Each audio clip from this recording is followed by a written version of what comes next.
ಆತ್ಮೀಯ ಕೇಳುಗರಿಗೆಲ್ಲ ಇಂದಿನ ಆರೋಗ್ಯವಾಣಿ ಕಾರ್ಯಕ್ರಮಕ್ಕೆ ಸ್ವಾಗತ. ಇಂದಿನ ಕಾರ್ಯಕ್ರಮದಲ್ಲಿ ನಾವು ಕಿಡ್ನಿ ಆರೋಗ್ಯ ಅಂದರೆ ಮೂತ್ರಪಿಂಡಗಳ ಆರೋಗ್ಯ ಯಾವ ರೀತಿ ಕಾಪಾಡಿಕೊಳ್ಳಬೇಕು ಅನ್ನೋದರ ಕುರಿತಾಗಿ ಚರ್ಚೆ ಮಾಡೋಣ.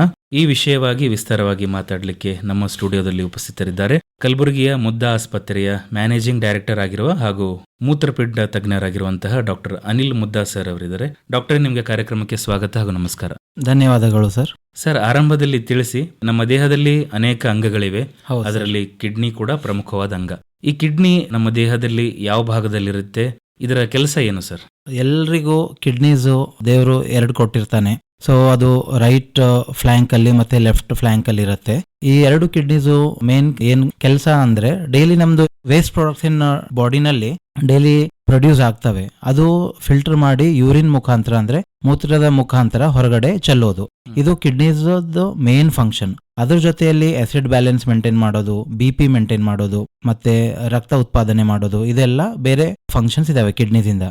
ಬಟ್ ಎಲ್ರಿಗೂ ಗೊತ್ತಿದ್ದಂಗೆ ಮೇಜರ್ ಫಂಕ್ಷನ್ ಇರೋದು ಬಾಡಿಯಿಂದ ಏನ್ ಹೊಲಸು ನಮ್ಮ ಬಾಡಿಯಲ್ಲಿ ದಿನನಿತ್ಯ ಪ್ರೊಡ್ಯೂಸ್ ಆಗತ್ತೆ ಅದು ಫಿಲ್ಟರ್ ಮಾಡಿ ಹೊಲಸು ಪದಾರ್ಥ ಎಲ್ಲ ಯೂರಿನ್ ಮುಖಾಂತರ ಮೂತ್ರ ಮುಖಾಂತರ ಹೊರಗಡೆ ಹಾಕತ್ತೆ. ಸರ್, ಸಾಮಾನ್ಯವಾಗಿ ನಾವು ಹೃದಯದ ಬಗ್ಗೆ ಮಾತಾಡೋದಾದ್ರೆ ಹೃದಯ ನಿರಂತರವಾಗಿ ಕಾರ್ಯಶೀಲವಾಗಿರುತ್ತೆ. ಹೌದು ಸರ್, ಅದು ಕೆಲಸ ಮಾಡ್ತಾನೆ ಇರುತ್ತೆ 24/7. ಕಿಡ್ನಿ ಬಗ್ಗೆ ಮಾತಾಡ್ಬೇಕಾದ್ರೆ ಕಿಡ್ನಿ ರೆಸ್ಟ್ ಏನಾದ್ರು ತಗೊಳತ್ತಾರ? ಆ ತರ ಯಾವುದೂ ಇಲ್ಲ. ಯಾವುದೇ ಆರ್ಗನ್ಸ್ ಆ ತರ ಇಲ್ಲ, ಎಲ್ಲ ಫಂಕ್ಷನ್ ಮಾಡೇ ಮಾಡ್ತವೆ, ಕಂಟಿನ್ಯೂಸ್ ಮಾಡ್ತಾ ಇರ್ತವೆ.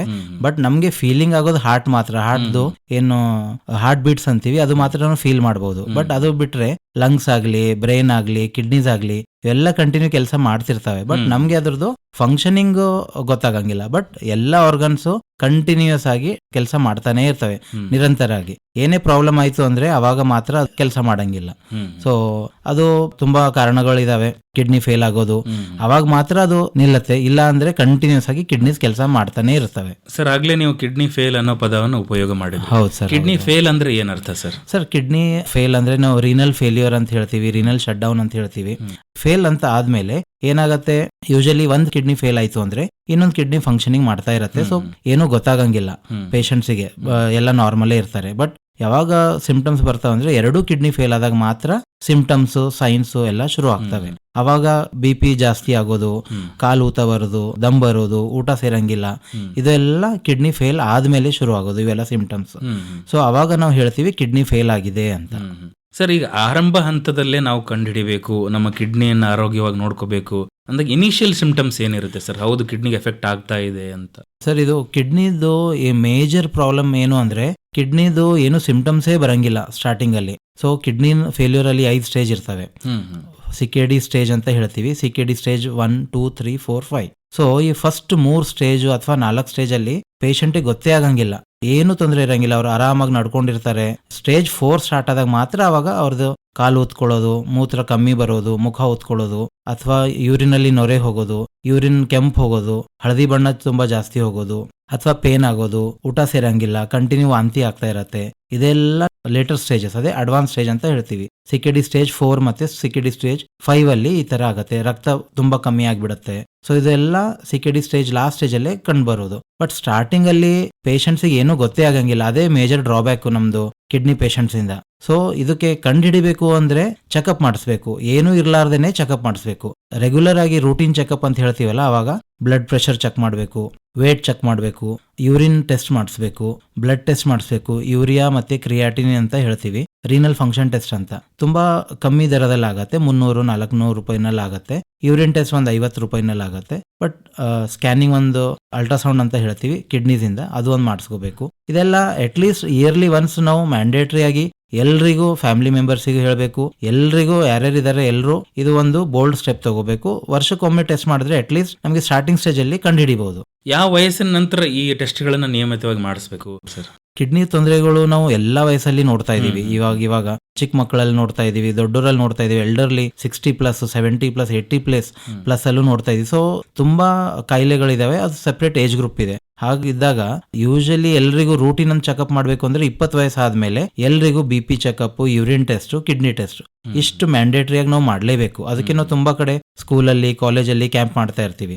ಅದ್ರೊಳಗೆ ಏನಾಗುತ್ತೆ, BP ಯಾರ್ದಾದ್ರು ಜಾಸ್ತಿ ಇತ್ತು, 20 ವಯಸ್ಸು 25 ವಯಸ್ಸು ಅಂದ್ರೆ ಅವರಿಗೆ ಕಿಡ್ನಿ ಪ್ರಾಬ್ಲಮ್ ಇದ್ದೇ ಇರುತ್ತೆ. ಸೊ ಈ ತರ ನಾವು ಪೇಷಂಟ್ಸಿಗೆ ಕಂಡು ಹಿಡಿದ್ರಿ ಅಂದ್ರೆ ಸ್ಟಾರ್ಟಿಂಗ್ ಸ್ಟೇಜಲ್ಲಿ ಅವರಿಗೆ ಟ್ರೀಟ್ಮೆಂಟ್ ಕೊಡ್ಬೋದು, ಅವ್ರದ್ದು ಕಾಯಿಲೆ ಕಂಡು ಹಿಡಿಬಹುದು, ಅವರಿಗೆ ಮತ್ತೆ ಆರಾಮ ಮಾಡ್ಬೋದು. ಇಲ್ಲ ಅಂದ್ರೆ ಏನಾಗುತ್ತೆ, ಅಡ್ವಾನ್ಸ್ ಸ್ಟೇಜಲ್ಲಿ ಬರ್ತಾರೆ, ಅವಾಗ ತುಂಬಾ ಕಷ್ಟ ಆಗುತ್ತೆ, ನಮಗೂ ಟ್ರೀಟ್ಮೆಂಟ್ ಮಾಡೋಕೆ ಕಷ್ಟ ಆಗುತ್ತೆ, ಪೇಷಂಟ್ಸಿಗೂ ಅಷ್ಟು ಚೆನ್ನಾಗಿ ರೆಸ್ಪಾನ್ಸ್ ಸಿಗಂಗಿಲ್ಲ. ಸರ್, ಇತ್ತೀಚಿನ ದಿನಗಳಲ್ಲಿ ಈ ಕಿಡ್ನಿ ಸಮಸ್ಯೆಗಳು ಚಿಕ್ಕ ಮಕ್ಕಳಲ್ಲಿ ತುಂಬಾ ಕಂಡು ಬರುತ್ತೆ. ಹೌದು ಸರ್, ಹೌದು. ಯಾವ ಕಾರಣಕ್ಕಾಗಿ ಇದು ಕಂಡು ಬರ್ತಾ ಇದೆ ಸರ್? ಸರ್, ಚಿಕ್ಕ ಮಕ್ಕಳಲ್ಲಿ ಬರೋದು ಯೂಶಲಿ ಜೆನೆಟಿಕ್ ಕಾಸಸ್ ಇಂದ. ಸೊ ಅದಕ್ಕೆ ನಾವು ನೆಫ್ರೋಟಿಕ್ ಸಿಂಡ್ರೋಮ್ ಅಂತ ಹೇಳ್ತೀವಿ. ಸೊ ಜೆನೆಟಿಕ್ ಕಾಸಸ್ನು ತುಂಬಾ ಇದಾವೆ. ಅಂಡ್ ಇನ್ನು ಅಂದ್ರೆ ಸ್ವಲ್ಪ ಇನ್ಫೆಕ್ಷನ್ಸ್ ಆಗ್ನು ಈ ತರ ಕಂಡು ಬರುತ್ತೆ, ಲೈಕ್ ಇನ್ಫೆಕ್ಷನ್ ರಿಲೇಟೆಡ್ GN ಅಂತ ಹೇಳ್ತೀವಿ. ಈ ತರ ಕಂಡೀಷನ್ಸ್ ಅಲ್ಲಿ ಮತ್ತೆ ಸ್ವಲ್ಪ ಬೇರೆ tablets, pain killers, over the counter drugs, steroid injections ಆಗಲಿ, ಮತ್ತೆ ಪ್ರೋಟೀನ್ ಸಪ್ಲಿಮೆಂಟ್ಸು, ಈ ತರ ಈಗ ನಾವು ತುಂಬಾ ಯೂತ್ ಅಲ್ಲಿ ನೋಡ್ತಾ ಇದೀವಿ. ತುಂಬಾ ಪ್ರೋಟೀನ್ ಸಪ್ಲಿಮೆಂಟ್ಸ್ ತಗೊಳ್ಳೋದು, ಹೆವಿ ಜಿಮ್ ಹೋಗೋದು, ವರ್ಕೌಟ್ ತುಂಬಾ ಮಾಡೋದು, ಅತಿಯಾಗಿ ಯಾವುದೂ ಚೆನ್ನಾಗಿರಂಗಿಲ್ಲ. ಸೊ ಒಂದು ಲಿಮಿಟ್ ಇರುತ್ತೆ, ಬಟ್ ಆ ಲಿಮಿಟ್ ಕ್ರಾಸ್ ಮಾಡಿ ಎಕ್ಸೆಸಿವ್ ಜಿಮ್ ಮಾಡೋದು ಅಥವಾ ಎಕ್ಸೆಸಿವ್ ಟ್ಯಾಬ್ಲೆಟ್ಸ್ ತಗೊಳ್ಳೋದು, ಎಕ್ಸೆಸಿವ್ ಸ್ಟಿರಾಯ್ಡ್ ಇಂಜೆಕ್ಷನ್ಸ್ ಆಗಲಿ, ಬೇರೆ ಬೇರೆ ತರ ಈಗ ಹೊಸ ಸಪ್ಲಿಮೆಂಟ್ಸ್ ಬರ್ತಾ ಇದಾವೆ, ಹೆವಿ ಪ್ರೋಟೀನ್ ಸಪ್ಲಿಮೆಂಟ್ಸ್, ಈ ತರ ಎಲ್ಲ ತಗೊಂಡಾಗ ಏನಾಗುತ್ತೆ, ಬಾಡಿಗೆ ಅಡ್ಜಸ್ಟ್ ಮಾಡೋಕ್ಕೆ ಟೈಮ್ ಸಿಗಂಗಿಲ್ಲ. ಹಾಗಾಗಿ ಸಡನ್ ಆಗಿ ಕಿಡ್ನಿ ಫೇಲ್ ಆಗೋದು ಈ ತರ ಆಗುತ್ತೆ. ಸೊ ಸಿವಿಯರ್ ಡಿಹೈಡ್ರೇಷನ್ ಆಗಿರುತ್ತೆ, ಚೆನ್ನಾಗಿ ಅವರು ಹೈಡ್ರೇಟ್ ಆಗಿರಂಗಿಲ್ಲ, ಈ ತರ ಸಪ್ಲಿಮೆಂಟ್ಸ್ ತಗೋತಾರೆ, ಎಲ್ಲ ತಗೊಂಡು ಏನಾಗುತ್ತೆ, ಕಿಡ್ನಿ ಪ್ರಾಬ್ಲಮ್ ಬಂದ್ಬಿಡುತ್ತೆ. ಸರ್, ಹೈಡ್ರೇಷನ್ ಬಗ್ಗೆ ಮಾತಾಡ್ತಾ ಇದ್ರಿ. ಈಗ ಪ್ರತಿನಿತ್ಯ ಇಂತಿಷ್ಟೇ ಪ್ರಮಾಣದ ನೀರು ಕುಡಿಬೇಕಂತ ಇದೆಯಾ ಸರ್? ಎಷ್ಟು ನೀರು ಕುಡಿದ್ರೆ ಒಳ್ಳೇದು? ಕೆಲವೊಬ್ರು ಏನ್ ಅನ್ಕೊಂಡಿದ್ದಾರೆ, ತುಂಬಾ ನೀರು ಕುಡಿದ್ರೆ ಕಿಡ್ನಿ ಜಾಸ್ತಿ ಪ್ರೆಷರ್ ಬೀಳುತ್ತೆ. ಇಲ್ಲ ಸರ್, ಆ ತರ ಇಲ್ಲ. ಕಿಡ್ನಿಗೆ ನೀವು ಮಿನಿಮಮ್ ಅಂದ್ರೆ ಒಂದ್ 4 ಲೀಟರ್ ಆದ್ರೂ ನಾವು ಪರ್ ಡೇ 24 ಅವರ್ಸ್ ಅಲ್ಲಿ ಕುಡಿಲೇಬೇಕು. ಕುಡಿದಿಲ್ಲ ಅಂದ್ರೆ ಏನಾಗತ್ತೆ, ಬಾಡಿನಲ್ಲಿ ಇರೋ ಸೊಲ್ಯೂಟ್ಸ್ ಎಲ್ಲ ಸೊಲ್ಯೂಷನ್ ಅಲ್ಲಿ ಇದ್ದಿರತ್ತೆ, ಅದು ಈಗ ನಾವು ನೀರ್ ಕಮ್ಮಿ ಕುಡಿದ್ವಿ ಅಂದ್ರೆ ಡಿಹೈಡ್ರೇಟ್ ಆಗ್ತೀವಿ, ಸೊಲ್ಯೂಟ್ಸ್ ಎಲ್ಲ ಕ್ರಿಸ್ಟಲ್ ಆಗ್ತವೆ. ಕ್ರಿಸ್ಟಲ್ಸ್ ಆಗಿ ಚಿಕ್ಕ ಚಿಕ್ಕ ಕ್ರಿಸ್ಟಲ್ಸ್ ಆಗಿ ಹೀಗೆ ದೊಡ್ಡದಾಗಿ ಸ್ಟೋನ್ ಆಗಿಬಿಡುತ್ತೆ. ಸ್ಪೆಷಲಿ ನಮ್ ಕಲಬುರ್ಗಿ, ಕಲ್ಯಾಣ ಕರ್ನಾಟಕ ರೀಜನ್ ಅಲ್ಲಿ ನೋಡ್ತೀವಿ, ತುಂಬಾ ಬಿಸಿಲಿರೋದ್ರಿಂದ ಇಲ್ಲಿ ಡಿಹೈಡ್ರೇಷನ್ ಆಗಿರತ್ತೆ, ತುಂಬಾ ನೀರ್ ಕುಡಿಯಂಗಿಲ್ಲ. ಹಾಗಾಗಿ ಏನಾಗುತ್ತೆ, ಚಿಕ್ಕ ಚಿಕ್ಕ ಕ್ರಿಸ್ಟಲ್ಸ್ ಆಗಿ ದೊಡ್ಡ ಸ್ಟೋನ್ ಆಗ್ತವೆ. ಅಂಡ್ ಸ್ಟೋನ್ ಆದ್ಮೇಲೂ ಕೂಡ ಪೇಷಂಟ್ಸ್ ಗೆ ನೋವಾಗಂಗಿಲ್ಲ, ಯಾಕಂದ್ರೆ ಕಿಡ್ನಿ ಒಳಗಡೆ ಸ್ಟೋನ್ ಆಯ್ತು ಅಂದ್ರೆ ನೋವಾಗಂಗಿಲ್ಲ. ಅದೇ ಚಿಕ್ಕ ಸ್ಟೋನು ಯುರೇಟರ್ ಅಂತ ಹೇಳ್ತೀವಿ, ಅಂದ್ರೆ ಮೂತ್ರ ಪಾಸ್ ಆಗೋದು ಪೈಪು, ಅಲ್ಲಿ ಬಂದು ಸಿಕ್ಕಾಕೊಂಡ್ರೆ ಪೇನ್ ಆಗುತ್ತೆ. ಬಟ್ ಅದೇ ಕಿಡ್ನಿನಲ್ಲಿ ಫಾರ್ಮ್ ಆಯ್ತು ಸ್ಟೋನು, ಸ್ವಲ್ಪ ಪೇಷಂಟ್ಸ್ ದೊಡ್ಡ ಸ್ಟೋನ್ ಆಗಿರ್ತಾವ ಸರ್, 2 ಸೆಂಟಿಮೀಟರ್ 3 ಸೆಂಟಿಮೀಟರ್, ಬಟ್ ಅವ್ರಿಗೆ ಏನು ಪೇನ್ ಇರಂಗಿಲ್ಲ, ಯಾಕಂದ್ರೆ ಕಿಡ್ನಿ ಒಳಗಡೆ ಆದ್ರೆ ಪೇನ್ ಆಗಂಗಿಲ್ಲ. ಪೇನ್ ಆಗ್ಲಿಲ್ಲ ಅಂದ್ರೂ ಕೂಡ ಅದು ಹಾರ್ಮ್ಫುಲ್ ಅಲ್ಲ ಸರ್? ಹೌದೌದು, ಹಾರ್ಮ್ಫುಲ್. ಕಿಡ್ನಿ ಡ್ಯಾಮೇಜ್ ಆಗುತ್ತೆ ಓವರ್ ದ ಟೈಮ್. ಬಟ್ ಅಲ್ಲಿ ಏನ್ ಪ್ರಾಬ್ಲಮ್ ಆಗುತ್ತೆ, ಪೇಷಂಟ್ಸ್ ಗೊತ್ತಾಗಂಗಿಲ್ಲ, ಅವ್ರು ಚೆಕ್ ಮಾಡ್ಸಂಗಿಲ್ಲ. ಅದಕ್ಕೆ ನಾನು ಮುಂಚೆ ಹೇಳಿದೆ, ರೂಟೀನ್ಲಿ ವರ್ಷಕ್ಕೊಮ್ಮೆ ಈ ತರ ಸ್ಕ್ಯಾನ್ ಮಾಡಿಸಿದ್ರೆ ನಮ್ಗೆ ಗೊತ್ತಾಗತ್ತೆ. 3 ಲೀಟರ್ 4 ಲೀಟರ್ ಪರ್ ಡೇ ಕುಡಿಲೇಬೇಕು. ಈಗ ಪ್ರಸ್ತುತ ನಾವು ಚಳಿಗಾಲದಲ್ಲಿ ಇದೀವಿ ಸರ್, ಕಲಬುರಗಿ ಅಂತ ಸ್ಥಳದಲ್ಲೂ ನಾವು ಸಿವಿಯರ್ ಚಳಿಯನ್ನು ಅನುಭವಿಸ್ತಾ ಇದ್ದೀವಿ. ನೀರ್ ಕುಡಿಬೇಕು ಅನ್ಸಲ್ಲ. ಸೊ ಅದು ನ್ಯಾಚುರಲ್ ಡಿಹೈಡ್ರೇಷನ್ ಆಗಂಗಿಲ್ಲ. ಡಿಹೈಡ್ರೇಷನ್ ಸ್ಟೇಟ್ಸ್ ಅಲ್ಲಿ ಮಾತ್ರ ನಮ್ಮಲ್ಲಿ ಕಿಡ್ನಿ ಸ್ಟೋನ್ ಆಗೋದು ಚಾನ್ಸಸ್ ಜಾಸ್ತಿ ಆಗುತ್ತೆ. ಸ್ಪೆಷಲಿ ಚಳಿಗಾಲದಲ್ಲಿ 1 ರಿಂದ 2 ಲೀಟರ್ ನೀರು ಕುಡಿದ್ರೆ ನಡೆಯುತ್ತೆ. ಈಗ ಮಧುಮೇಹಿಗಳಲ್ಲಿ ಕಿಡ್ನಿ ಸಮಸ್ಯೆಗಳನ್ನ ನಾವು ಕಾಣೋದು ನೋಡಿದ್ವಿ ಸರ್, ಅದು ಯಾವ ಕಾರಣಕ್ಕಾಗುತ್ತೆ ಮತ್ತೆ ಅವ್ರು ಏನೆಲ್ಲ ಪ್ರಿಕಾಷನ್ ತಗೋಬೇಕು ಸರ್? ಸರ್, ಈಗ ನಾವು ವರ್ಲ್ಡ್ ವೈಡ್ ನೋಡಿದ್ವಿ ಅಂದ್ರೆ most common cos of kidney failure ಅಂದ್ರೆ ಡಯಾಬಿಟಿಕ್ ಕಿಡ್ನಿ ಡಿಸೀಸ್ ಅಂತ ಹೇಳ್ತೀವಿ. ಸೊ ಇದು ವರ್ಲ್ಡ್ ವೈಡ್ ಮೋಸ್ಟ್ ಕಾಮನ್ ಕಾಸ್. ಇದು ಆದ್ಮೇಲೆ BP ಬರುತ್ತೆ, ಅದಾದ್ಮೇಲೆ ಗ್ಲೋಮೆರುಲೋನೆಫ್ರೈಟಿಸ್ ಅಂತ ಹೇಳ್ತೀವಿ, ಮತ್ತೆ ಕಿಡ್ನಿ ಸ್ಟೋನ್ಸ್, ಇವೆಲ್ಲ ಆದ್ಮೇಲೆ ಬರ್ತವೆ. But first most leading cause ಅಂದ್ರೆ diabetic kidney disease. So diabetes ಇಂದ ಏನಾಗುತ್ತೆ, ಸ್ಪೆಷಲಿ ಅನ್ಕಂಟ್ರೋಲ್ ಡಯಾಬಿಟೀಸ್, ಒಂದು 3 ವರ್ಷ ಆದ್ಮೇಲೆನೆ ಅನ್ಕಂಟ್ರೋಲ್ ಡಯಾಬಿಟೀಸ್ ಇತ್ತು ಅಂದ್ರೆ ಒಳಗಡೆ ಕಿಡ್ನಿನಲ್ಲಿ GBM ಅಂತ ಹೇಳ್ತೀವಿ, ಗ್ಲೋಮೆರುಲರ್ ಬೇಸ್ಮೆಂಟ್ ಮೆಂಬ್ರೇನ್ ಅಂತ, ಇದು ನಮ್ದು ಫಿಲ್ಟರ್ ತರ ಇರುತ್ತೆ ಕಿಡ್ನೀಸ್ ನಲ್ಲಿ. ಸೊ ಇದು ಎಲ್ಲ ಹೊಲ್ಸ್ ಎಲ್ಲ ಹೊರಗಡೆ ಹಾಕತ್ತೆ ಅಂಡ್ ಇಂಪಾರ್ಟೆಂಟ್ ಪ್ರೋಟೀನ್ಸ್ ಮಿನರಲ್ಸ್ ಎಲ್ಲ ಬಾಡಿನಲ್ಲಿ ರಿಟೈನ್ ಮಾಡತ್ತೆ, ಇದ್ರದ್ದು ಕೆಲಸ GBMದು. ಬಟ್ ಇವಾಗ ಏನಾಗುತ್ತೆ, ಶುಗರ್ ತುಂಬಾ ಅತಿ ಆಯ್ತು, ಕಂಟ್ರೋಲೇ ಮಾಡ್ಲಿಲ್ಲ ಅವರು, ಎಕ್ಸರ್ಸೈಸ್ ಮಾಡ್ಲಿಲ್ಲ, ಶುಗರ್ಸ್ ಎಕ್ಸೆಸಿವ್ ಆಯ್ತು ಅಂದ್ರೆ ಈ ಮೆಂಬ್ರೇನ್ದು ಡ್ಯಾಮೇಜ್ ಆಗುತ್ತೆ. ಡ್ಯಾಮೇಜ್ ಆದ್ಮೇಲೆ ಗ್ಲೋಮೆರುಲರ್ ಸ್ಕ್ಲಿರೋಸಿಸ್ ಅಂತ ಹೇಳ್ತೀವಿ. ಇವೆಲ್ಲ ಏನ್ ಮಾಡ್ತವೆ ಅಂದ್ರೆ kidney slowly over the period of time damage ಆಗ್ತಾ ಹೋಗ್ತವೆ. 2-3 ವರ್ಷ ನಂತರ ಇನಿಷಿಯಲಿ ಪ್ರೋಟೀನ್ ಲೀಕ್ ಆಗುತ್ತೆ, ಯೂರಿನ್ ಅಲ್ಲಿ ನೊರೆ ಹೋಗೋದು, ಅದು ಆದ್ಮೇಲೆ ಮತ್ತೆ ನೆಕ್ಸ್ಟ್ ಸ್ಟೇಜ್ ಅಲ್ಲಿ ಮುಖ ಎಲ್ಲ ಬಾವು ಬರೋದು, ಕಾಲ್ ಬಾವು ಬರೋದು ಆಗುತ್ತೆ. ಅವಾಗ್ಲೂ ನೆಗ್ಲೆಕ್ಟ್ ಮಾಡಿದ್ರೆ ಏನಾಗತ್ತೆ ಅಂದ್ರೆ ಮುಂದೆ ದಮ್ ಬರೋದು, ಉಸಿರಾಡಕ್ ಕಷ್ಟ ಆಗೋದು, ಕ್ರಿಯಾಟಿನಿನ್ ಅಂತ ಹೇಳ್ತೀವಿ, ಅದು ಜಾಸ್ತಿ ಆಗ್ತಾ ಹೋಗುತ್ತೆ. ಅವಾಗ ನೆಕ್ಸ್ಟ್ ಸ್ಟೇಜ್ ಅಂದ್ರೆ ಡಯಾಲಿಸಿಸ್ ಅಂತ ಹೇಳ್ತೀವಿ, ಅದು ಮಾಡ್ಬೇಕಾಗತ್ತೆ ಈ ತರ ಪೇಷಂಟ್ಸ್ಗೆ, ಅನ್ಕಂಟ್ರೋಲ್ ಡಯಾಬಿಟೀಸ್ಗೆ. ಸೊ ಮೋಸ್ಟ್ ಕಾಮನ್ ಕಾಸ್ ಇದೇ ಇರೋದ್ರಿಂದ ನಾವು ಡಯಾಬಿಟೀಸ್ ಮೇಲೆ ತುಂಬಾ ಗಮನ ಕೊಡಬೇಕು. ಅದಕ್ಕೆ ಪ್ರಿವೆನ್ಷನ್ ಹೇಗಿದೆ ಮತ್ತೆ ಟ್ರೀಟ್ಮೆಂಟ್, ಸೂಕ್ತವಾಗ ಟ್ರೀಟ್ಮೆಂಟ್ ತಗೋತಾ ಇರಬೇಕು. ಅಂಡ್ ಡಯಟ್, ಎಕ್ಸರ್ಸೈಸ್ ಇದೆಲ್ಲಾನು ಕರೆಕ್ಟ್ ಆಗಿ ಫಾಲೋ ಮಾಡಿದ್ರೆ complications of diabetes like diabetic kidney disease ಇದು ಎಲ್ಲ ಆಗಂಗಿಲ್ಲ. ಸರ್, ಡಯಾಲಿಸಿಸ್ ಬಗ್ಗೆ ಮಾತಾಡ್ತಾ ಇದ್ರಿ ಸರ್, ಡಯಾಲಿಸಿಸ್ ಅಂದ್ರೆ ಏನು, ಇದು ಯಾವ ಹಂತದಲ್ಲಿ ವ್ಯಕ್ತಿಗೆ ಅವಶ್ಯಕತೆವಾಗಿರುತ್ತೆ? ಸರ್, ಡಯಾಲಿಸಿಸ್ ಅಂದ್ರೆ ಕಿಡ್ನಿ ಫೇಲ್ಯೂರ್ ಅಲ್ಲಿ ಬೇಕಾಗತ್ತೆ. ಕಿಡ್ನಿ ಫೇಲ್ಯೂರ್ ಅಲ್ಲಿ ಅಂದ್ರೆ ಡಯಾಲಿಸಿಸ್ ಮಾಡಿಸ್ಕೊಳ್ಳುವ ಹಂತ ಅಂದ್ರೆ ಅವರ ಕಿಡ್ನಿ ಫೇಲ್ ಆಗಿದೆ ಅಂತ ಅರ್ಥ. ಹೌದೌದು. ಅದರೊಳಗೆ 2 ತರ ಇರುತ್ತೆ.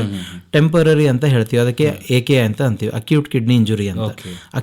ಅಕ್ಯೂಟ್ ಅಂದ್ರೆ ಟೆಂಪರರಿ ಅಷ್ಟೇ, ಸ್ವಲ್ಪ ದಿವಸ ಡಯಾಲಿಸಿಸ್ ಮಾಡ್ತೀವಿ, ಅವ್ರ ಪ್ರಾಣ ಉಳಿಸ್ತೀವಿ, ಮತ್ತೆ ಕಿಡ್ನಿ ಉಳಿಯುತ್ತೆ, ಡಯಾಲಿಸಿಸ್ ಬಂದಾಗತ್ತೆ, ಅಂದ್ರೆ ಮತ್ತೆ ಹೌದೌದು. ಮತ್ತೆ ಇದಕ್ಕೆ ಅಕ್ಯೂಟ್ ಸೆಟ್ಟಿಂಗ್ ಅಂತ ಹೇಳ್ತೀವಿ. ಇನ್ನೊಂದು ಕ್ರಾನಿಕ್ ಅಂತ ಇರುತ್ತೆ, chronic kidney failure, chronic kidney disease. ಇದು ಸೆಗ್ಮೆಂಟ್ ಅಲ್ಲಿ ಏನಿರುತ್ತೆ, ಪೇಷಂಟ್ಸ್ಗೆ ಲೈಫ್ ಲಾಂಗ್ ಡಯಾಲಿಸಿಸ್ ಬೇಕಾಗುತ್ತೆ. ಇದಕ್ಕೆ CKD ಅಂತ ಹೇಳ್ತೀವಿ, ಪರ್ಮನೆಂಟ್ ಕಿಡ್ನಿ ಫೇಲ್ಯೂರ್ ಅಂತ, ಆ ತರ. ಸೊ ಈ ಎರಡಲ್ಲಿ ಈಗ ಫಸ್ಟ್ ನಾವು ಟೆಂಪರರಿ ಬಗ್ಗೆ ಮಾತಾಡೋಣ. ಅದು ಅಕ್ಯೂಟ್ ಕಿಡ್ನಿ ಫೇಲ್ಯೂರ್. ಇದಕ್ಕೆ ತುಂಬಾ ಕಾಸಸ್ ಇದಾವೆ. ಲೈಕ್ ತುಂಬಾ ಡಿಹೈಡ್ರೇಷನ್ ಆಯ್ತು, ನೀರೇ ಕುಡ್ದಿಲ್ಲ, ತುಂಬಾ ಬಿಸಿಲಲ್ಲಿ ಓಡಾಡಿದರೆ, ಹೀಟ್ ಸ್ಟ್ರೋಕ್ ಅಂತ ಹೇಳ್ತೀವಿ. ಈ ತರ ಕಂಡೀಷನ್ಸ್ ಅಲ್ಲಿ ಕಿಡ್ನಿ ಸಡನ್ ಆಗಿ ಫೇಲ್ ಆಗ್ಬಿಡ್ತವೆ. ಮತ್ತೆ ತುಂಬಾ ಪೇನ್ ಕಿಲ್ಲರ್ಸ್ ತಗೊಂಡ್ರು, ಒಂದೇ ದಿವಸದಲ್ಲಿ ತುಂಬಾ ಓಡಾಡದ್ಮೇಲೆ ಇಂಜೆಕ್ಷನ್ಸ್ ತಗೊಂಡ್ರು, ಪೇನ್ ಕಿಲ್ಲರ್ಸ್ ತಗೊಂಡ್ರು, ಅದರಿಂದನೂ ಸಡನ್ ಆಗಿ ಕಿಡ್ನಿ ಫೇಲ್ ಆಗ್ತವೆ. ಮತ್ತೆ ಏನಾದ್ರೂ ಹಾವು ಅದು ಕಚ್ಚಿತು, ಸ್ನೇಕ್ ಬೈಟ್ ಅಂತ ಹೇಳ್ತೀವಿ, ಅದರಿಂದನೂ ಕಿಡ್ನಿ ಸಡನ್ ಆಗಿ ಫೇಲ್ ಆಗ್ಬಿಡ್ತವೆ. ತುಂಬಾ ಜ್ವರ ಬಂತು, ಮಲೇರಿಯಾ ಆಯ್ತು, ಇನ್ಫೆಕ್ಷನ್ ಆಯ್ತು, ಸೆಪ್ಸಿಸ್, BP ಡೌನ್ ಆಯ್ತು, ಲೂಸ್ ಮೋಷನ್ಸ್ ತುಂಬಾ ಆಯ್ತು, ಹಾರ್ಟ್ ಫೇಲ್ ಆಯ್ತು. ಸೊ ಈ ಯಾವುದೇ ಕಾರಣದಿಂದ ಕಿಡ್ನಿ ಮೇಲೆ ಪರಿಣಾಮ ಬೀಳುತ್ತೆ. ಅದು ಇನ್ಫೆಕ್ಷನ್ ಕಮ್ಮಿ ಆಗೋವರೆಗೂ ಕಿಡ್ನಿಗೆ ನಾವು ಸಪೋರ್ಟ್ ಕೊಡಬೇಕಾಗತ್ತೆ. ಆ ಸಪೋರ್ಟ್ ಏನು ಅಂದ್ರೆ ಡಯಾಲಿಸಿಸ್ ಸಪೋರ್ಟ್. ಮತ್ತೆ ಡಯಾಲಿಸಿಸ್ ಸಪೋರ್ಟ್ ಕೊಟ್ಟಾದ್ಮೇಲೆ ಒಂದು 10 days 15 days ಅಲ್ಲಿ ಅವ್ರದ್ದು ಜ್ವರ ಕಮ್ಮಿ ಆಯ್ತು, ಬೇರೆ BP ಎಲ್ಲ ನಾರ್ಮಲ್ ಆಯ್ತು ಅಂದ್ರೆ ಆಟೋಮೆಟಿಕ್ ಕಿಡ್ನಿ ಮತ್ತೆ ಚೆನ್ನಾಗಿ ಆಗ್ತವೆ, ಮತ್ತೆ ನಾವು ಡಯಾಲಿಸಿಸ್ ಸ್ಟಾಪ್ ಮಾಡ್ತೀವಿ. ಇದಕ್ಕೆ ಅಕ್ಯೂಟ್ ಕಿಡ್ನಿ ಫೇಲ್ಯೂರ್ ಅಂತ ಹೇಳ್ತೀವಿ. ಅದೇ ತರ ಇವಾಗ ಕ್ರಾನಿಕ್ ಕಿಡ್ನಿ ಫೇಲ್ಯೂರ್ ಅಲ್ಲಿ ಏನಾಗತ್ತೆ ಅಂದ್ರೆ ಪೇಷಂಟ್ಸ್ ಗೆ ತುಂಬಾ ವರ್ಷಗಳಿಂದ ಕಾಯಿಲೆ ಇರ್ತವೆ. ಲೈಕ್ ಶುಗರ್, ಅನ್ಕಂಟ್ರೋಲ್ ಡಯಾಬಿಟಿಸ್ ತುಂಬಾ ವರ್ಷಗಳಿಂದ ಇರುತ್ತೆ, 10 ವರ್ಷ 15 ವರ್ಷ 20 ವರ್ಷದಿಂದ ಶುಗರ್ ಇರುತ್ತೆ. ಅಥವಾ ಅವರು ತುಂಬಾ ಕಾಲ್ ನೋವಿಗೆ, ಮಂಡಿ ನೋವಿಗೆ ತುಂಬಾ ವರ್ಷಗಳಿಂದ ಪೇನ್ ಕಿಲ್ಲರ್ಸ್ ತಗೋತಾನೆ ಇರ್ತಾರೆ. ತುಂಬಾ ನಮ್ಮ ಹತ್ರ ಪೇಷಂಟ್ಸ್ ಬರ್ತಾರೆ, ಅಜ್ಜ ಅಜ್ಜಿ ಹಳ್ಳಿಯೂರಿಂದ ಬರ್ತಿರ್ತಾರೆ, ಕಾಲ್ ನೋವು ಅಂತ ಡೈಲಿ ಇಂಜೆಕ್ಷನ್ಸ್ ಆಗ್ಲಿ ಅಥವಾ ಟ್ಯಾಬ್ಲೆಟ್ ಆಗ್ಲಿ ತಗೋತಾನೆ ಇರ್ತಾರೆ. ಸೊ ಈ ತರ ಪೇಷಂಟ್ಸ್ ಏನಾಗಿರುತ್ತೆ, kidney over the time fail ಆಗಿರುತ್ತೆ, ಅದು ಗೊತ್ತಾಗಂಗಿಲ್ಲ, ಲಾಸ್ಟ್ ಸ್ಟೇಜ್ ಅಲ್ಲಿ ಮಾತ್ರ ಗೊತ್ತಾಗುತ್ತೆ. ಇದಕ್ಕೆಲ್ಲ ಏನ್ ಅಂತೀವಿ ನಾವು, ಕ್ರಾನಿಕ್ ಕಿಡ್ನಿ ಡಿಸೀಸ್ ಅಂತ ಹೇಳ್ತೀವಿ. ಈ ತರ ಪೇಷಂಟ್ಸ್ ಗೆ ವೆನ್ ರಿಕ್ವೈರ್ಡ್ ಡಯಾಲಿಸಿಸ್ ಇವರಿಗೆ ಬೇಕಾಗತ್ತೆ. ಅಂದ್ರೆ ಕಿಡ್ನಿ ಫೇಲ್ಯೂರ್ ಅಲ್ಲಿ 2 ಸ್ಟೇಜ್ ಅಕ್ಯೂಟ್ ಮತ್ತೆ chronic.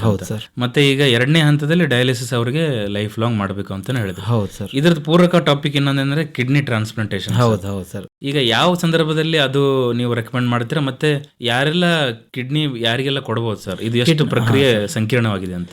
Actually sir, kidney fail ಆಗಿನವರಿಗೆ ಬೆಸ್ಟ್ ಟ್ರೀಟ್ಮೆಂಟ್ ಅಂತ ಇರೋದೇ ಕಿಡ್ನಿ ಟ್ರಾನ್ಸ್ಪ್ಲಾಂಟ್.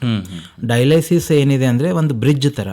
ಇವಾಗ ಪೇಷಂಟ್ ಇವತ್ತು ಸೀರಿಯಸ್ ಆಗಿದ್ದಾರೆ, ಅವರಿಗೆ ಡಯಾಲಿಸಿಸ್ ಬೇಕು, ಈಗ ನೆಕ್ಸ್ಟ್ ಟ್ರಾನ್ಸ್ಪ್ಲಾಂಟ್ ಬೇಕು. ಆ ಟ್ರಾನ್ಸ್ಪ್ಲಾಂಟ್ ಮತ್ತೆ ಇವತ್ತು ಫೇಲ್ ಆಗಿರೋದು ಬ್ರಿಡ್ಜ್ ಇರೋದೇ ಡಯಾಲಿಸಿಸ್. ಡಯಾಲಿಸಿಸ್ ನಾವು ಮಾಡೋದೇ ಆ ಬ್ರಿಡ್ಜ್ ಗೋಸ್ಕರ. ಅದು ಆದ್ಮೇಲೆ ನೆಕ್ಸ್ಟ್ ಸ್ಟೆಪ್ ಇರೋದೇ ಕಿಡ್ನಿ ಟ್ರಾನ್ಸ್ಪ್ಲಾಂಟ್. ಕಿಡ್ನಿ ಟ್ರಾನ್ಸ್ಪ್ಲಾಂಟ್ ಮಾಡಾದ್ಮೇಲೆ ಮತ್ತೆ ಪೇಷಂಟ್ಸ್ ಸೆಕೆಂಡ್ ಲೈಫ್ ಕೊಟ್ಟಂಗ ಆಗತ್ತೆ. ನಂಬಲ್ನೂ ಮಾಡಿದೀವಿ ನಾವು ಕಿಡ್ನಿ ಟ್ರಾನ್ಸ್ಪ್ಲಾಂಟ್, ಇವೆಲ್ಲರೂ ಚೆನ್ನಾಗಿದ್ದಾರೆ. ಸೊ ಅವರಿಗೆ ಒಂದು ಹೊಸ ಲೈಫ್ ಕೊಟ್ಟಂಗ ಆಗತ್ತೆ. ಅಂದ್ರೆ ಈಗ ಯಾವ್ದೋ ಒಂದು ವ್ಯಕ್ತಿಗೆ ಕಿಡ್ನಿ ರಿಕ್ವೈರ್ಮೆಂಟ್ ಇರುತ್ತಂದ್ರೆ ಅವನಿಗೆ ಯಾರೆಲ್ಲ ಕಿಡ್ನಿ ಡೊನೇಟ್ ಮಾಡಬಹುದು ಸರ್? ಫಸ್ಟ್ ಡಿಗ್ರಿ ರಿಲೇಟಿವ್ ಅಂತ ಹೇಳ್ತೀವಿ, ಅಂದ್ರೆ ಫ್ಯಾಮಿಲಿ ಮೆಂಬರ್ಸ್, ತಂದೆ ತಾಯಿ, ಅಕ್ಕ ತಮ್ಮ, ಅಣ್ಣ ತಂಗಿ, ಇಷ್ಟು ಜನ ಫಸ್ಟ್ ಡಿಗ್ರಿ ರಿಲೇಟಿವ್ ಅಂತ ಹೇಳ್ತೀವಿ. ವೈಫ್ನು ಕೂಡ ಅದ್ರೊಳಗೆ ಇನ್ವಾಲ್ವ್ ಮಾಡಿದೀವಿ. ಸೊ ಇವರು ಫಸ್ಟ್ ಡಿಗ್ರಿ ರಿಲೇಟಿವ್ ಆಗ್ತಾರೆ. ಇವರು ಪೇಷಂಟ್ ಗೆ ಕೊಡಬಹುದು, ಈ ರಿಲೇಷನ್ ಅಲ್ಲಿ ಬರ್ತಾ ಇದ್ರೆ ಅವರು ಡೊನೇಟ್ ಮಾಡಬಹುದು.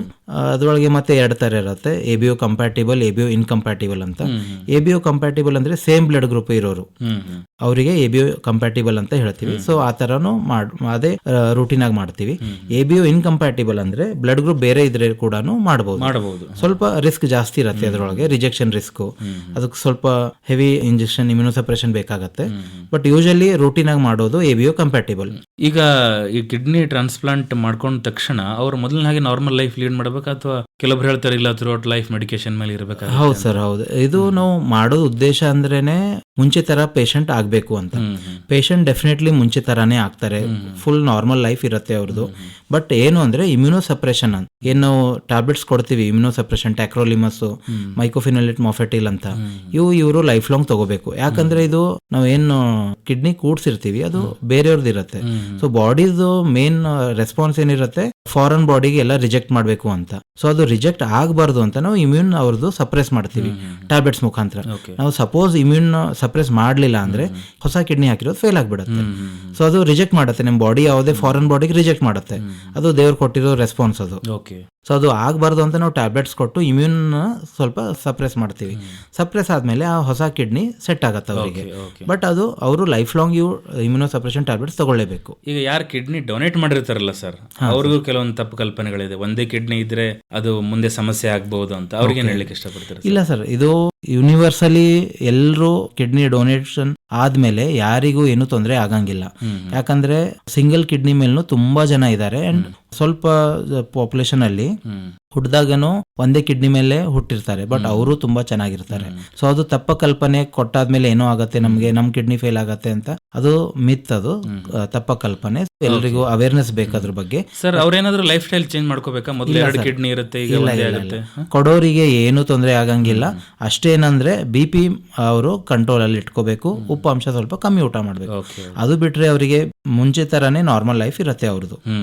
ಸರ್ ಈಗ ನಾವು ವಿಶೇಷವಾಗಿ ಈ ಗರ್ಭಿಣಿಯರಲ್ಲಿ ಮಾತಾಡೋದಾದ್ರೆ ಅವರಿಗೂ ಪ್ರೆಗ್ನೆನ್ಸಿ ಪೀರಿಯಡ್ ಅಲ್ಲಿ ಕಿಡ್ನಿ ಮೇಲೆ ಬೇರೆ ಬೇರೆ ರೀತಿ ಪರಿಣಾಮ ಆಗ್ತಾ ಇರುತ್ತೆ, ಅದ್ರ ಬಗ್ಗೆ ಏನ್ ಹೇಳ್ತೀರಾ ಸರ್? ಪ್ರೆಗ್ನೆನ್ಸಿನಲ್ಲಿ ಸರ್ ಮೋಸ್ಟ್ಲಿ ಅವರಿಗೆ GDM ಅಂತ ಹೇಳ್ತೀವಿ, ಜೆಸ್ಟೇಷನಲ್ ಡಯಾಬಿಟೀಸ್, ಇನ್ನೊಂದು ಪ್ರೆಗ್ನೆನ್ಸಿ ಇಂಡ್ಯೂಸ್ ಹೈಪರ್ ಟೆನ್ಷನ್ ಅಂತ. ಸೊ ಪ್ರೆಗ್ನೆನ್ಸಿನಲ್ಲಿ BP ಶುಗರ್ ಬರೋದು ಸ್ವಲ್ಪ ಕಾಮನ್. ಡೆಲಿವರಿ ಆದ್ಮೇಲೆ ಅದ್ರದ್ದು ಟ್ರೀಟ್ಮೆಂಟ್ ತಗೊಳಂಗಿಲ್ಲ.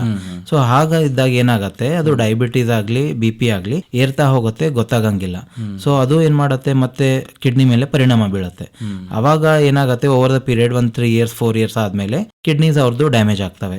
ಸೊ ಇದು ಮ್ಯಾನೇಜ್ಮೆಂಟ್ ತುಂಬಾ sensitive. Immediately post partum period ಅಂತ ಏನ್ ಹೇಳ್ತೀವಿ ನಾವು, ಅವಾಗ್ಲೂ ಕೂಡ ಅವರಿಗೆ ಅಬ್ಸರ್ವ್ ಮಾಡ್ಬೇಕು, ಮಾನಿಟರ್ ಮಾಡ್ಬೇಕು. ಏನಾಗುತ್ತೆ, ಡೆಲಿವರಿ ಆದ ತಕ್ಷಣ ಅವರು ಹೆಲ್ತ್ ಗಮನ ಕೊಡಂಗಿಲ್ಲ, ಮಕ್ಕಳು ಟೇಕ್ ಕೇರ್ ಮಾಡ್ತಿರ್ತಾರೆ. ಸೊ ಮಕ್ಕಳ ಬಗ್ಗೆ ತುಂಬಾ ವಿಚಾರ ಮಾಡ್ತಾರೆ, ಅವ್ರದ್ದು ಹೆಲ್ತ್ ಬಗ್ಗೆ ಅವ್ರು ಕಾಳಜಿ ಮಾಡಂಗಿಲ್ಲ. ಹಾಗಾಗಿ ಏನಾಗುತ್ತೆ, ಅವ್ರದ್ದು BP ಶುಗರ್ ಎಲ್ಲ ಏರತ್ತೆ, ಗೊತ್ತಾಗಂಗಿಲ್ಲ ಅವರಿಗೆ. ಸೊ ಅದು ಕೂಡ ನಾವು ತುಂಬಾ ಕೇರ್ಫುಲ್ ಆಗಿ ಅವ್ರದ್ದು ಇವ್ಯಾಲ್ಯೂಯೇಷನ್ ಮಾಡಬೇಕು. ಈಗಾಗಲೇ ನೀವು ಸಣ್ಣದಾಗಿ ಹೇಳಿದ್ರಿ ಸರ್, ಈಗ ಓವರ್ ದಿ ಕೌಂಟರ್ ಡ್ರಗ್ಸ್ ತಗೋತಾರೆ, ಹೌದು, ಬೇರೆ ಬೇರೆ ಸಪ್ಲಿಮೆಂಟ್ಸ್ ಎಲ್ಲ ತಗೋತಾರೆ ಅಂತ. ಇದು ಎಷ್ಟು ತಗೊಂಡ್ರೆ ಉತ್ತಮ? ಮತ್ತೆ ಎಲ್ಲರೂ ಈಗ ಡಾಕ್ಟರ್ಸ್ ಆಗ್ಬಿಟ್ಟಿದ್ದಾರೆ, ಯಾರು ಆಸ್ಪತ್ರೆ ಭೇಟಿ ಕೊಡ್ತಾ ಇಲ್ಲ, ಸರ್ಚ್ ಮಾಡಿ ಎಲ್ಲ ತಿಳ್ಕೊತಾ ಇದ್ದಾರೆ. ಅದೇ ಪ್ರಾಬ್ಲಮ್ ಆಗ್ತಾ ಇರೋದು. ಇವಾಗ ಶುಗರ್ ಬಂದಿದೆ ಅಂದ್ರೆ ಶುಗರ್ ಟ್ಯಾಬ್ಲೆಟ್ಸ್ ತಗೊಳ್ಳೋದು, ಅವ್ರಾಗೆ ಅವ್ರು ತಗೊಳ್ಳೋದು, ಮೆಡಿಕಲ್ ಹೋಗೋದು, ಪೇನ್ ಕಿಲ್ಲರ್ಸ್ ತಗೋತಾರೆ, BP ಅಂದ್ರೆ BP ಟ್ಯಾಬ್ಲೆಟ್ಸ್ ತಗೋತಾರೆ. ಬಟ್ ನಾನ್ ಏನು ಹೇಳೋದಂದ್ರೆ, 40 ವಯಸ್ಸಿನ ಕಮ್ಮಿ ಯಾರು ಯುತ್ತಿಗೆ BP ಬಂದಿದೆ ಅಂದ್ರೆ ಫಸ್ಟ್ ಅವರು ಡಾಕ್ಟರ್ಗೆ ಭೇಟಿ ಆಗ್ಬೇಕು, ಯಾಕೆ BP ಬಂದಿದೆ ಅಂತ ಕಂಡುಹಿಡಿಬೇಕು. ಏನಾಗ್ತಾ ಇದೆ ಇವಾಗ ಅಂದ್ರೆ, BP ಬಂದಿದೆ ಆಯ್ತು, BP ಟ್ಯಾಬ್ಲೆಟ್ ತಗೋತಿದ್ದಾರೆ, ಶುಗರ್ ಬಂದಿದೆ ಶುಗರ್ ಟ್ಯಾಬ್ಲೆಟ್ ತಗೋತಿದ್ದಾರೆ, ಬಟ್ ಅದು ಯಾಕೆ ಬಂದಿದೆ ಅಂತ ಕಾರಣ ಹುಡುಕ್ತಾ ಇಲ್ಲ ಯಾರು. BP 20 ವಯಸ್ಸಲ್ಲಿ 30 ವಯಸ್ಸಲ್ಲಿ ಬರ್ತಾ ಇದೆ ಅಂದ್ರೆ ಅಲ್ಲಿ ಏನೋ ಕಾರಣ ಇದ್ದೇ ಇರುತ್ತೆ. ಅದಕ್ಕೇನೋ ಸೆಕೆಂಡರಿ ಹೈಪರ್ ಟೆನ್ಷನ್ ಅಂತ ಹೇಳ್ತೀವಿ. ಸೆಕೆಂಡರಿ ಹೈಪರ್ ಟೆನ್ಷನ್ ಅಲ್ಲಿ most common cos is kidney failure. Kidney damage ಆಗ್ತಾ ಇರುತ್ತೆ ಒಳಗಡೆ, ಗೊತ್ತಾಗಂಗಿಲ್ಲ, ಬಟ್ ಅದು BP ಮುಖಾಂತರ ನಮ್ಗೆ ಗೊತ್ತಾಗತ್ತೆ ಚೆಕ್ ಮಾಡಿದಾಗ. ಬಟ್ ಬರೀ BP ಟ್ಯಾಬ್ಲೆಟ್ ತಗೊಂಡಾಗ BP ಮಾತ್ರ ಕಮ್ಮಿ ಆಗತ್ತೆ. ಕಾಸ್ ಕಂಡುಹಿಡಿಬೇಕು. ಕಾಸ್ ಕಂಡುಹಿಡಿದ್ವಿ ಅಂದ್ರೆ ಕಿಡ್ನಿ ಡಿಸೀಸ್ ಬಂದಿರತ್ತೆ, ಅದನ್ನು ನಾರ್ಮಲ್ ಆಗತ್ತೆ, ಮುಂದೆ BPನೂ ನಾರ್ಮಲ್ ಆಗತ್ತೆ. ಸೊ ನಾನು ಹೇಳೋದು ಏನು ಅಂದ್ರೆ, ಸ್ಟ್ರೆಸ್ ಕೊಡೋದು, BP ಬಂತು ಅಂದ್ರೆ ಅದು ಯಾಕೆ ಬಂದಿದೆ ಅಂತ ಕಂಡುಹಿಡಿಬೇಕು. ಸರ್ ಈಗ ವ್ಯಾಯಾಮದ ಬಗ್ಗೆ, ಅದು ಬೇರೆ ಬೇರೆ ರೀತಿಯಲ್ಲಿ ಆಗಿರ್ಬೋದು, ಯೋಗ ಆಗಿರ್ಬೋದು, ಜಿಮ್ ಆಗಿರ್ಬೋದು, ಸ್ವಿಮ್ಮಿಂಗ್ ಆಗಿರ್ಬೋದು, ಸೈಕ್ಲಿಂಗ್ ಆಗಿರ್ಬೋದು, ಇದು ಎಷ್ಟು ಮಾಡಿದ್ರೆ ನಾವು ದೇಹದ ಆರೋಗ್ಯವನ್ನು ನೀಟಾಗಿ ಕಾಪಾಡ್ಕೋಬಹುದು, ಯಾವುದೇ ರೀತಿ ಕಿಡ್ನಿ ಮೇಲೆ ಹೊರೆ ಆಗ್ಲಾರ್ದಂಗೆ ನಿಯಮಿತವಾಗಿ ಎಷ್ಟೊತ್ತು ಮಾಡ್ಬೇಕು ಸರ್? ಕಿಡ್ನಿ ಅಂತ ಅಲ್ಲ ಸರ್, ಇಡೀ ಬಾಡಿ ಫಿಟ್ ಇರಬೇಕು ಅಂದ್ರೆ ಮಿನಿಮಮ್ ಲೈಕ್ ವಾಕಿಂಗ್ ಮಾಡ್ತಾ ಇದೀವಿ ಅಂದ್ರೆ ಒಂದು 10,000 ಸ್ಟೆಪ್ಸ್ ಏನ್ ಹೇಳ್ತೀವಿ ಅದು ಪರ್ ಡೇ ಮಾಡಲೇಬೇಕು. ಅಂಡ್ ಎಕ್ಸರ್ಸೈಸ್ ಆಗಲಿ, ಸ್ವಿಮ್ಮಿಂಗ್ ಆಗಲಿ, ಜಾಗಿಂಗ್ ಆಗಲಿ, ಸೊ ಸೈಕ್ಲಿಂಗ್, ಟ್ರೆಡ್ಮಿಲ್ ಏನೇ ಆಗಲಿ ಒಂದು ಲಿಮಿಟ್ ಅಲ್ಲಿ ಮಾಡಬೇಕು. ತುಂಬಾ ಎಕ್ಸೆಸಿವ್ನು ಮಾಡಬಾರ್ದು. 30 minutes to 45 minutes ವೀಕ್ಲಿ ಒಂದು 4 to 5 days ಏನ್ ರೆಕಮೆಂಡೇಶನ್ಸ್ ಇದೆ, ಇಷ್ಟು ಮಾಡಿದ್ರೇನು ಪರವಾಗಿಲ್ಲ. ಹಿರಿಯ ನಾಗರಿಕರಿಗೆ ಸಾಮಾನ್ಯವಾಗಿ ಕಿಡ್ನಿ ಸಂಬಂಧಿತ ಕಾಯಿಲೆಗಳು ಈ ಫೇಲ್ ಆಗೋದು ಎಲ್ಲ ಜಾಸ್ತಿ ಕಂಡು ಬರುತ್ತೆ ಸರ್. ಹೌದು, ಅವ್ರು ಯಾವ ರೀತಿ ಪ್ರಿಕಾಷನ್ ತಗೋಬೇಕು, ಯಾವ ರೀತಿ ಲೈಫ್ ಸ್ಟೈಲ್ ಅವರು ಅಳವಡಿಸ್ಕೋಬೇಕು? ಫಸ್ಟ್ ರಿಸ್ಕ್ ಏನೇನಿದಾವೆ ಅಂತ ಅವರು ಸ್ಟ್ರಾಟಿಫೈ ಮಾಡಬೇಕು. ಅವರಿಗೆ ಲೈಕ್ ಶುಗರ್ ಇದೆ, BP ಇದೆ, ಕಾಲ್ ನೋವು ಇದೆ, ಅದ್ರದ್ದು ಟ್ಯಾಬ್ಲೆಟ್ಸ್ ತಗೋತಿದ್ದಾರೆ ಅಂದ್ರೆ ಅವರು ತುಂಬಾ ಪ್ರೋನ್ ಆಗಿರ್ತಾರೆ ಕಿಡ್ನಿ ಡ್ಯಾಮೇಜ್ ಆಗಕ್ಕೆ. ಸೊ ಅವರು ತುಂಬಾ ಕೇರ್ಫುಲ್ ಆಗಿರ್ಬೇಕು. ಅಂಡ್ ಎವ್ರಿ 3 months 6 months ಅಥವಾ ಇಯರ್ಲಿ ಒನ್ಸ್ ಆದ್ರೂ ಡಾಕ್ಟರ್ಗೆ ಭೇಟಿ ಆಗಬೇಕು. ಕಿಡ್ನಿ ಡಾಕ್ಟರ್ಗೆ ಅಂತಾನೆ ಅಲ್ಲ, ಜನರಲ್ ಫಿಸಿಷಿಯನ್ಸ್ಗೆ ಭೇಟಿ ಆಗಬೇಕು. ಏನಾದ್ರೂ ಕಿಡ್ನಿ ಸಮಸ್ಯೆ ಇತ್ತು ಅಂದ್ರೆ ಅವರು ಮತ್ತೆ ನೆಫ್ರಾಲಜಿಸ್ಟ್ ಹತ್ರ ಕಳಿಸ್ತಾರೆ, ಅಥವಾ ಫಿಸಿಷಿಯನ್ಸ್ ಕೂಡ ರೆಗ್ಯುಲರ್ ಆಗಿ ಅವರು ನೋಡ್ತಾ ಇರ್ತಾರೆ. ಏನೋ ಎಮರ್ಜೆನ್ಸಿ ಇದ್ರೆ ನೆಫ್ರಾಲಜಿಸ್ಟ್ ಹತ್ರ ಕಳಿಸ್ತಾರೆ. ಈಗ ಡಯಟ್ ಅನ್ನೋದು ನಮ್ಮ ಕಿಡ್ನಿ ಮೇಲೆ ಎಷ್ಟು ಪರಿಣಾಮ ಬೀರುತ್ತೆ ಸರ್? ಕೆಲವೊಬ್ಬರು ಜಾಸ್ತಿ ಪ್ರೋಟೀನ್ ಆಹಾರ ತಗೋತಾರೆ, ಕೆಲವೊಬ್ರು ಜಾಸ್ತಿ ಕಾರ್ಬೋಹೈಡ್ರೇಟ್ಸ್ ತಗೋತಾರೆ, ಕೆಲವೊಬ್ರು ಲಿಪಿಡ್ಸ್ ಜಾಸ್ತಿ ತಗೋತಾರೆ, ಫ್ಯಾಟ್ಸ್ ತಗೋತಾರೆ. ಇದು ಬ್ಯಾಲೆನ್ಸ್ ಆಗಿ ಇರ್ಬೇಕಂತ ಹೇಳ್ತೀವಿ. ಬ್ಯಾಲೆನ್ಸ್ ಡಯಟ್ ಆಗಿ ಇರಬೇಕು. ಸಪೋಸ್ ಕಿಡ್ನಿ ಪೇಷಂಟ್ಸ್ಗೆ ಸ್ವಲ್ಪ ರೆಸ್ಟ್ರಿಕ್ಷನ್ ಹೇಳ್ತೀವಿ. ಏನ್ ರೆಸ್ಟ್ರಿಕ್ಷನ್ ಅಂದ್ರೆ ಹೈ ಪ್ರೋಟೀನ್ ಡಯಟ್ ರೆಸ್ಟ್ರಿಕ್ಷನ್ ಹೇಳ್ತೀವಿ. ಯಾಕಂದ್ರೆ ಅದರಿಂದ ಕ್ರಿಯಾಟಿನಿನ್ ಅಂತ ಇರುತ್ತೆ, ಅದು ಜಾಸ್ತಿ ಆಗುತ್ತೆ. ಸೊ ಹಾಗಾಗಿ ಪ್ರೋಟೀನ್ ಕನ್ಸಂಪ್ಷನ್ ಕಮ್ಮಿ ಮಾಡಬೇಕು. ಇದು ಓನ್ಲಿ ಫಾರ್ ಕಿಡ್ನಿ ಪೇಷಂಟ್ಸ್ಗೆ ಮಾತ್ರ. ಬೇರೆ ಪೇಷಂಟ್ಸ್ಗೆ ಲೈಕ್ ಜನರಲಿ ಕಿಡ್ನಿ ಪ್ರಾಬ್ಲಮ್ ಆಗ್ಲಾರ್ಕಿನ ಮುಂಚೆ ನಾರ್ಮಲಿನೇ ಎಲ್ಲ ತಗೋತಾ ಇರ್ತಾರೆ. ಬಟ್ ಕಿಡ್ನಿ ಪ್ರಾಬ್ಲಮ್ ಸ್ಟಾರ್ಟ್ ಆದ್ಮೇಲೆ ಪ್ರೋಟೀನ್ ರೆಸ್ಟ್ರಿಕ್ಷನ್ ಮಾಡ್ಲೇಬೇಕು. ಅವರು ಮಾಡ್ಲಿಲ್ಲ ಅಂದ್ರೆ ಮತ್ತೆ ಕ್ರಿಯಾಟಿನಿನ್ ಎಲ್ಲ ವರ್ಸನ್ ಆಗತ್ತೆ, ಅವ್ರಿಗೆ ತೊಂದರೆ ಆಗತ್ತೆ. ಅಂಡ್ ಕಿಡ್ನಿ ಪೇಷಂಟ್ಸ್ಗೆ ನಾವು ನೀರು ರೆಸ್ಟ್ರಿಕ್ಟ್ ಮಾಡ್ತೀವಿ. ಎಲ್ರಿಗೂ ನೀರು ಜಾಸ್ತಿ ಕುಡಿ ಅಂತ ಹೇಳ್ತೀವಿ. ಸಾಮಾನ್ಯವಾಗಿ 3 to 4 ಲೀಟರ್ಸ್ ಪರ್ ಡೇ ಕುಡಿ ಅಂತ ಹೇಳ್ತೀವಿ. ಬಟ್ ಏನಾಗತ್ತೆ, ಕಿಡ್ನಿ ಪೇಷಂಟ್ಸ್ಗೆ ಬಂದಾಗ ಕಿಡ್ನಿ ಪ್ರಾಬ್ಲಮ್ ಶುರು ಆಗಿರುತ್ತೆ. ಅವಾಗ ಅವರು ರೆಸ್ಟ್ರಿಕ್ಟ್ ಮಾಡಬೇಕು. ಫ್ಲೂಯಿಡ್ಸ್ ಆಗ್ಲಿ ನೀರ್ ಕುಡಿಯೋದಾಗ್ಲಿ ರೆಸ್ಟ್ರಿಕ್ಟ್ ಮಾಡಬೇಕು. ಇಲ್ಲಾಂದ್ರೆ ಏನಾಗುತ್ತೆ, ಕಾಲು ಉತ್ಕೊಳ್ಳೋದು, ಮುಖ ಉತ್ಕೊಳ್ಳೋದು, ದಮ್ ಬರೋದು ಇವೆಲ್ಲ ಶುರು ಆಗ್ತವೆ. ಸೊ ಹಾಗಾಗಿ ನಾವು ಅವರಿಗೆ ನೀರನ್ನ ರೆಸ್ಟ್ರಿಕ್ಟ್ ಮಾಡಕ್ ಹೇಳ್ತೀವಿ. ಸರಿ, ಕಿಡ್ನಿಯನ್ನ ನಾನು ಆರೋಗ್ಯವಾಗಿ ಇಟ್ಕೋಬೇಕು, ವಯಸ್ಸಾದ್ರೂ ಕೂಡ ನಾನು ಯಾವುದೇ ರೀತಿ ತೊಂದರೆಗೆ ಒಳಗಾಗಬಾರ್ದಂದ್ರೆ ನಮ್ಮ ಫುಡ್ ಯಾವ ರೀತಿ ಇರ್ಬೇಕು ಸರ್? ಯಾವ ರೀತಿ ಆಹಾರ ಕಿಡ್ನಿ ಆರೋಗ್ಯಕ್ಕೆ ಪೂರಕ? ಈ ಐಟಮ್ಸ್ ತಿಂದ್ರೆ ಆರೋಗ್ಯವಾಗಿರುತ್ತೆ ಕಿಡ್ನಿ ಅನ್ನೋದು ಏನಾದ್ರು ಇದೆಯಾ? ಇಲ್ಲ ಸರ್, ಆ ತರ ಇಲ್ಲ. ರೆಗ್ಯುಲರ್ ಆಗಿ ನಾವು ಏನ್ ದಿನನಿತ್ಯ ಮನೇಲಿ ಊಟ ಮಾಡ್ತೀವಿ ಅದು absolutely fit for our kidneys. Okay. ಏನಂದ್ರೆ ನಾವು ಯಾವಾಗ ನೀರ್ ಚೆನ್ನಾಗಿ ಕುಡಿಲಿಲ್ಲ ಅಥವಾ ಹೊರಗಡೆದು ತುಂಬಾ ಊಟ ಮಾಡ್ತಾ ಇದೀವಿ, ಹೊರಗಡೆದು ತುಂಬಾ ಕೋಲ್ಡ್ ಡ್ರಿಂಕ್ಸ್ ಆಗ್ಲಿ, ಬೇರೆ ಬೇರೆ ಜಂಕ್ ಫುಡ್ಸ್ ಎಲ್ಲ ಜಾಸ್ತಿ ಕನ್ಸಂಪ್ಷನ್ ಮಾಡ್ತಿದ್ದಾರೆ. ಹೌದು. ಅದರಿಂದೆಲ್ಲ ಏನಾಗತ್ತೆ, ಬೇರೆ ಬೇರೆ ಕಾಯಿಲೆಗಳು ಶುರು ಆಗ್ತವೆ. ಆ ಕಾಯಿಲೆಗಳಿಂದ ಮತ್ತೆ ಕಿಡ್ನಿ ಮೇಲೆ ಪರಿಣಾಮ ಬೀಳುತ್ತೆ. ಸೊ ಹಾಗಾಗಿ ಮನೆಯಲ್ಲಿ ಊಟ ಸೇವನೆ ಮಾಡೋದು ತುಂಬಾ ತುಂಬಾ ಇಂಪಾರ್ಟೆಂಟ್ ಅಂತ ನಾವು ಹೇಳಕ್ ಇಷ್ಟಪಡ್ತೀನಿ. ಸರ್, ಉಪ್ಪು ಮತ್ತೆ ಖಾರದ ಬಳಕೆ ಕಿಡ್ನಿ ಮೇಲೆ ಪರಿಣಾಮ ಬೀಳುತ್ತಾ? ಹೌದು ಸರ್. ಈಗ ಪೇಷಂಟ್ಸ್ಗೆ ಬ್ಲಡ್ ಪ್ರೆಷರ್ ಅದು ಇರುತ್ತೆ. ಸೊ ಸಾಲ್ಟ್ ನಾವು ರೆಸ್ಟ್ರಿಕ್ಷನ್ ಹೇಳ್ತೀವಿ ಅವರಿಗೆ. ಸಾಲ್ಟ್ ಕನ್ಸಂಪ್ಷನ್ ಜಾಸ್ತಿ ಆಯ್ತು ಅಂದ್ರೆ ಮತ್ತೆ BP ಕೂಡ ಏರುಪೇರು ಆಗ್ತಾ ಇರುತ್ತೆ. ಸೊ ಹಾಗಾಗಿ ಆ ತರ ಪೇಷಂಟ್ಸ್ ಅಥವಾ ಕಿಡ್ನಿ ಪೇಷಂಟ್ಸ್ಗೆ ನಾವು ಸಾಲ್ಟ್ ರೆಸ್ಟ್ರಿಕ್ಷನ್ ಹೇಳಿರ್ತೀವಿ. ಅದ್ರ ಜೊತೆಯಲ್ಲಿ ವಾಟರ್ ರೆಸ್ಟ್ರಿಕ್ಷನ್ ಹೇಳ್ತೀವಿ. ಯೂಶಲಿ 1 ಇಂದ 1.5 ಲೀಟರ್ ವರೆಗೂ ಹೇಳ್ತೀವಿ. ಸರ್, ಇನ್ನೊಂದು ಪ್ರಶ್ನೆ. ಹಾ ಸರ್. ಸರ್, ಈಗ ತಂದೆಯವರಿಗೆ ಕಿಡ್ನಿ ಸಮಸ್ಯೆ ಇರುತ್ತೆ, ಅವರು ಡಯಾಲಿಸಿಸ್ ಮಾಡಿಸ್ಕೊಂಡು ಅದರಿಂದನೇ ಏನೋ ಆಗಿ ತೀರ್ಕೊಂಡಿರ್ತಾರೆ. ಹೌದು. ಈಗ ಅವರ ಮಕ್ಕಳು ಕೂಡ ರಿಸ್ಕ್ ಗ್ರೂಪ್ ಅಲ್ಲಿ ಇರ್ತಾರ, ಹೇಗೆ ಸರ್ ಅದು? ಅದು ಡಿಸೀಸ್ ಮೇಲೆ ಡಿಪೆಂಡ್ ಆಗುತ್ತೆ ಸರ್. ಸ್ವಲ್ಪ ಫ್ಯಾಮಿಲಿಯಲ್ ಡಿಸೀಸಸ್ ಇದಾವೆ, ಲೈಕ್ ಪಾಲಿಸಿಸ್ಟಿಕ್ ಕಿಡ್ನಿ ಡಿಸೀಸ್ ಅಂತ ಹೇಳ್ತೀವಿ. ಸೊ ಇದು ಫ್ಯಾಮಿಲಿನಲ್ಲಿ ನಡೀತಾ ಇರತ್ತೆ. ಅಜ್ಜಾಗ್ ಬಂದಿರತ್ತೆ, ಮತ್ತೆ ತಂದೆಗೆ ಬಂದಿರತ್ತೆ, ಮತ್ತೆ ಮಗನಿಗೆ ಬಂದಿರತ್ತೆ. ಸೊ ಇದು ಪಾಲಿಸಿಸ್ಟಿಕ್ ಕಿಡ್ನಿ ಡಿಸೀಸ್ ಅಂತ ಹೇಳ್ತೀವಿ, ADPKD ಅಂತ. ಸೊ ಇದ್ರೊಳಗೆ ಏನಾಗುತ್ತೆ, ಕಿಡ್ನಿ ಮೇಲೆ ಗುಳ್ಳೆಗಳು ಇರ್ತವೆ. ತುಂಬಾ ಪೇಷಂಟ್ಸ್ ಇದಾರೆ. ಸೊ ಈ ಫ್ಯಾಮಿಲಿನಲ್ಲಿ ರನ್ ಆಗೋದು ಇವು ಎಲ್ಲ ಜೆನೆಟಿಕ್ ಡಿಸೀಸಸ್. ಇದ್ರ ತರ FSGS ಅಂತ ಇರುತ್ತೆ, ಫ್ಯಾಮಿಲಿಯಲ್ಲಿ FSGS. ಸೊ ಇವು ಸ್ವಲ್ಪ ಕಾಯಿಲೆಗಳಿದಾವೆ, ಬರೀ ಫ್ಯಾಮಿಲಿನಲ್ಲೇ ರನ್ ಆಗ್ತಾ ಇರ್ತವೆ. ತಜ್ಞ ವೈದ್ಯರನ್ನ ಭೇಟಿ ಮಾಡಿ ಕನ್ಸಲ್ಟ್ ಮಾಡೋದ್ರಿಂದ ಎಲ್ಲದಕ್ಕೂ ಪರಿಹಾರ ಸಿಗತ್ತೆ. ಈಗ ಕೊನೆಯದಾಗಿ ನಮ್ಮ ಕೇಳುಗರಿಗೆ ಕಿಡ್ನಿಯನ್ನ ಆರೋಗ್ಯವಾಗಿ ಇಟ್ಕೋಬೇಕು ಅಂದ್ರೆ ಏನ್ ಕಿವಿ ಮಾತು ಹೇಳ್ತೀರಾ ಸರ್? ಸರ್, ಕಿವಿ ಮಾತು ಅಂದ್ರೆ ಅವರಾಗಿ ಅವರು ಟ್ಯಾಬ್ಲೆಟ್ಸ್ ಯಾವುದೂ ತಗೋಬಾರ್ದು, ಡಾಕ್ಟರ್ಗೆ ಭೇಟಿ ಆಗ್ಬೇಕು. ಅವ್ರ ಕಾಯಿಲೆ ಬಗ್ಗೆ ಡಿಸ್ಕಸ್ ಮಾಡ್ಬೇಕು ಡಾಕ್ಟರ್ ಜೊತೆ. BP ಯಾಕೆ ಬಂತು ನನಗೆ, ಶುಗರ್ ಯಾಕೆ ಬಂತು, ಅದ್ರದ್ದು ಮುಂದೆ ಫ್ಯೂಚರ್ ಎಲ್ಲ ಕೇಳ್ಕೋಬೇಕು. ಸೊ ಡೀಟೇಲ್ ಆಗಿ ನೀವು ಡಾಕ್ಟರ್ ಜೊತೆ ಡಿಸ್ಕಸ್ ಮಾಡಿದ್ರೆ ಮಾತ್ರ ಅದ್ರದ್ದು ಸೀರಿಯಸ್ನೆಸ್ ನಿಮ್ಗೂ ಗೊತ್ತಾಗತ್ತೆ, ನಿಮ್ ಫ್ಯಾಮಿಲಿ ಮೆಂಬರ್ಸ್ಗೂ ಗೊತ್ತಾಗತ್ತೆ ಅಂತ ಹೇಳಕ್ ಇಷ್ಟಪಡ್ತೀನಿ. ತುಂಬಾ ಧನ್ಯವಾದಗಳು ಸರ್, ನಮ್ಮ ಸ್ಟುಡಿಯೋಗೆ ಬಂದು ಕಿಡ್ನಿ ಆರೋಗ್ಯದ ಬಗ್ಗೆ ಸಮಗ್ರವಾದ ಮಾಹಿತಿಯನ್ನು ಮಾಡಿಕೊಟ್ರಿ. ನಮ್ಮೆಲ್ಲ ಕೇಳುಗರ ಪರವಾಗಿ ನಿಮಗೆ ಧನ್ಯವಾದಗಳು ಸರ್. ಧನ್ಯವಾದಗಳು ಸರ್.